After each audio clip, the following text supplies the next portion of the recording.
Hi, I'm Dr. Jack West, medical oncologist from Swedish Cancer Institute in Seattle, Washington, and I'm also the founder and president of GRACE, Global Resource for Advancing Cancer Education. And I'm happy to be here for a post-ASCO 2017 update with two of my colleagues.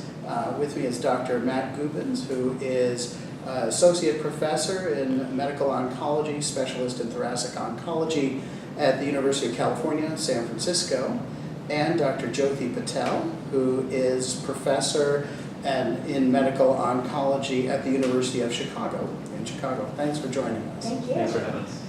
One of the other interesting things that we saw was a study looking at the outcomes of patients with another unusual to rare mutation called MET exon 14, and it's in about 1 or 2% of patients.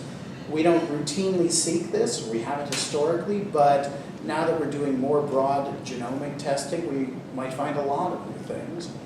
This particular presentation by Dr. Awad and colleagues out of Boston suggested, looking back retrospectively at patients who received an inhibitor of MET and Xalkori, crizotinib, one we thought about as an ALK inhibitor and treated for that, but it works as a MET inhibitor. Those patients who got that or another drug in a clinical trial lived significantly longer than the patients who never got exposure to one of these agents.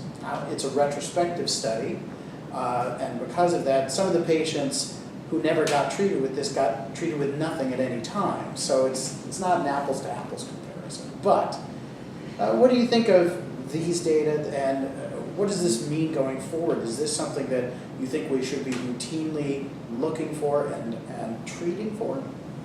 Absolutely. You know, we've talked so much, and I know on Cancer Grace there's so much discussion about EGFR, ALK, and other mutations that are emerging.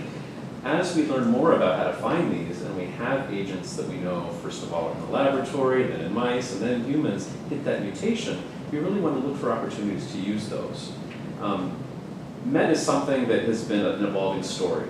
We've known for some years that there's overexpression, or if you will, too much MET on a lot of cancer cells, especially in lung cancer. But we always had trouble saying, well, if you have a little bit more than extra or a lot more than extra, does a MET inhibitor add to the story? And really those studies have not been very successful. But just like the EGFR story, where the people that had a lot of EGFR but didn't have the mutation the people that got mutation got good benefit. Here too, we're finding that people who have an outright MET mutation are the ones who really get this nice benefit from meaningfully designed MET inhibitors.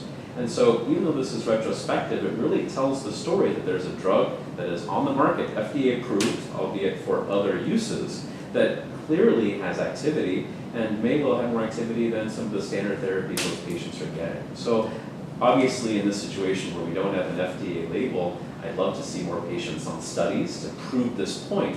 But we run into the issue that if 10% of the population has EGFR, but only 1% has MET, it becomes very hard to study that. And so it's a situation where I certainly hope this adds fuel to the fire of trying to get more patients analyzed, their genomics assessed, which I think is a standard of care at this point, so that we can either get them on study, or if they're knowledgeable or there isn't a study nearby, to give them a drug that very well could have meaningful benefit. Jyoti, were you compelled, given the limitations, but a big difference in the outcomes? Is this enough to say this is how we should move forward? Absolutely. I think MET exon 14 is a bona fide target, and a couple of things about this as a target I think are particularly worth noting. One, we talk about the mutations and translocations you talked about, EGFR, ALK, and ROS. We often think of them in younger patients, never smoking patients. I think MET exon 14 is much more non-discriminatory. We see it in older patients. We see it in people who might have a history of smoking or may have particular histologic features so the cancer itself looks a little bit more aggressive.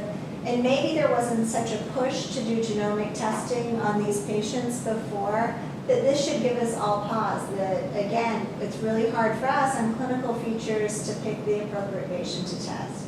This is yet another target in which we're seeing oral drugs that have meaningful activity and not only shrinking the cancer, but what you were referring to, Jack, is really a change in the disease course and a change in the the outcome of these patients' course by giving them that drug.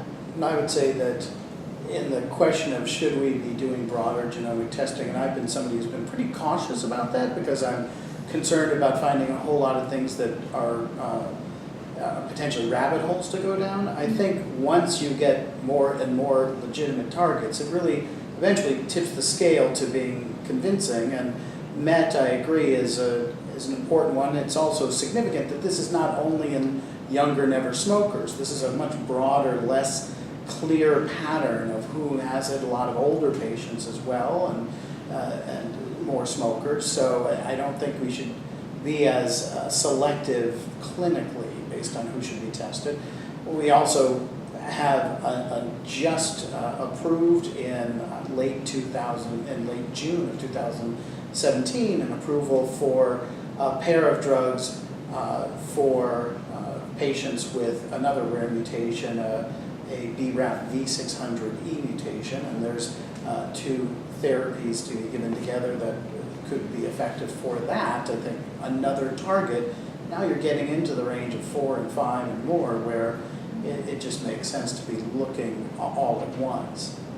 And I think what's also exciting about this area is that the FDA is there with us.